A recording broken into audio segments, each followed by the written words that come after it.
The story people tell us is a bunch of different stories. That's one thing, like how do you make a change? But appreciate what's driving other people. It's the only way our world's gonna change. I wanna know why you do what you do. What is your motive for action? What is it that drives you in your life today, not 10 years ago, or are you running the same pattern? Because I believe that the invisible force of internal drive activated is the most important thing in the world. I'm here because I believe emotion is the force of life. All of us here have great minds, but we all know how to think, and with our minds we can rationalize anything, we can make anything happen. I agree with what was described a few days ago about this idea that people work in their self-interest, but we all know that you don't work in your self-interest all the time. Because when emotion comes into it, the wiring changes in the way it functions. And so it's wonderful for us to think intellectually about how the life of the world is, and especially those who are very smart. We can play this game in our head, but I really want to know what's driving you. And what I'd like to maybe invite you to do by the end of this talk is explore where you are today for two reasons. One, so that you can contribute more.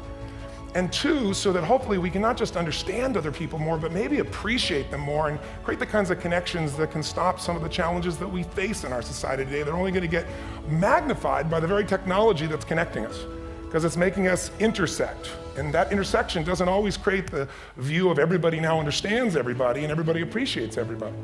So I've had an obsession basically for 30 years. And that obsession has been what makes the difference in the quality of people's lives?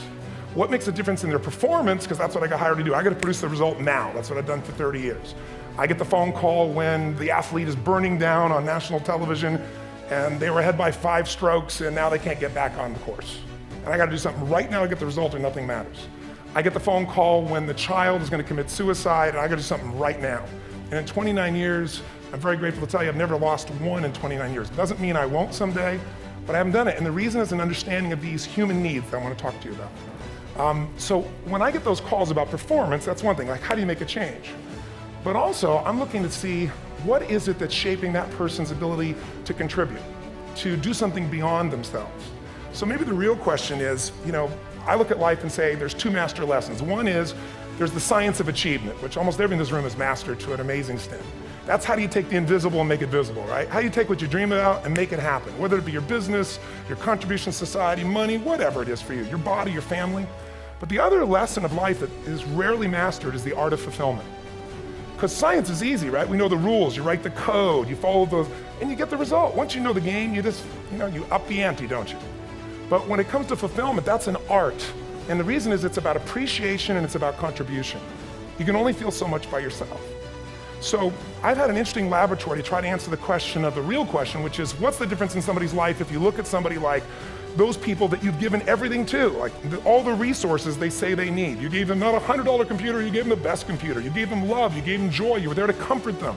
And those people very often, and you know some of them I'm sure, end up the rest of their life with all this love, education, money, and background, spending their life going in and out of rehab. And then you meet people that have been through ultimate pain, psychologically, sexually, spiritually, emotionally abused, and not always, but often they become some of the people that contribute the most to society. So the question we got to ask ourselves really is, what is it?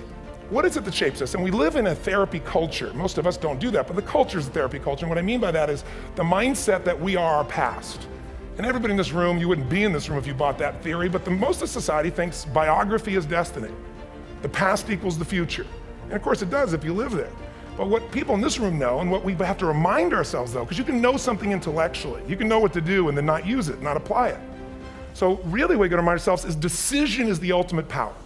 That's what it really is. Now, when you ask people, have you failed to achieve something? How many have ever failed to achieve something significant in your life? But if you ask people, why didn't you achieve something? Somebody who's working for you, or a partner, or even yourself, and you failed to achieve a goal, what's the reason people say they failed to achieve? What do they tell you? Tell me.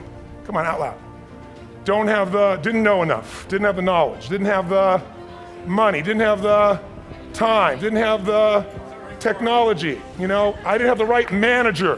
What do all those, including the Supreme Court, have in common? They are a claim to you missing resources. And they may be accurate. You may not have the money, you may not have the Supreme Court, but that is not the defining factor. And you correct me if I'm wrong. The defining factor is never resources, it's resourcefulness. If we get the right emotion, we can get ourselves to do anything. We can get through it. If you're creative enough, playful enough, fun enough, can you get through to anybody, yes or no? If you don't have the money, but you're creative or determined enough, you find the way. So this is the ultimate resource, but this is not the story that people tell us. Right? The story people tell us is a bunch of different stories. What determines your resource is, we've said decisions shape destiny, which is my focus here. If decisions shape destiny, what determines it is 3 decisions. What are you gonna focus on? Right now, you have to decide what you're gonna focus on. In this second, consciously or unconsciously, the minute you decide to focus on something, you gotta give it a meaning. And whatever that meaning is produces emotion. Is this the end or the beginning? Is God punishing me or rewarding me, or is this the roll of the dice? And emotion then creates what we're gonna do, or the action. So think about your own life, the decisions that have shaped your destiny. And that sounds really heavy, but in the last 5 or 10 years, 15 years, haven't there been some decisions you've made that if you made a different decision, your life would be completely different? How many can think of one, honestly? Better or worse? Say aye. So the bottom line is, maybe it was where to go to work and you met the love of your life there. Maybe it was a career decision. I know the Google geniuses I saw here. I mean, I understand that their decision was to sell their technology at first. What if they made that decision versus to build their own culture? How would the world be different? How would their lives be different? Their impact. The history of our world is these decisions. When a woman stands up and says, no, I won't go to the back of the bus, she didn't just affect her life. That decision shaped our culture. Or someone standing in front of a tank, or being in a position like Lance Armstrong and someone says to you, you've got testicular cancer. That's pretty tough for any male, especially if you ride a bike. You got it in your brain, you got it in your lungs. But what was his decision of what to focus on? Different than most people. What did it mean? It wasn't the end, it was the beginning. What am I gonna do? He goes off and wins 7 championships he never won once before the cancer, because he got emotional fitness, psychological strength. That's what shapes you. 2 invisible forces, very quickly. 1, state. We all have had times. Have you had a time you did something and after you did it, you thought to yourself, I can't believe I said that, I can't believe I did that, that was so stupid. Who's been there? Say aye. It wasn't your ability, it was your state. I should be able to change that quickly, but what I want to finish with quickly here is, your model of the world is what shapes you long term. Your model of the world is the filter. That's what's shaping us. That's what makes people make decisions. When we want to influence somebody, we gotta know what already influences them. And it's made up of 3 parts, I believe. First, what's your target? What are you after? Which I believe, it's not your desires. You can get your desires to goals. How many of you got a goal, desire, and thought, is this all there is? How many been there? Say aye.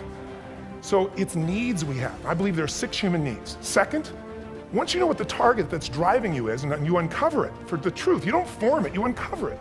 Then you find out what's your map. What's the belief systems that are telling you how to get those needs? Some people think the way to get those needs is destroy the world. Some people is to build something, create something, love someone. And then there's the fuel you pick. Explore your web. The web in here. The needs, the beliefs, the emotions that are controlling you, for 2 reasons. So there's more of you to give. Yeah, achieve too. We all want to do it, but I mean give, because that's what's going to fill you up. And secondly, so you can appreciate, not just understand, that's intellectual, that's mind, but appreciate what's driving other people. It's the only way our world's going to change. God bless you. Thank you. I hope this will serve. Tony Robbins.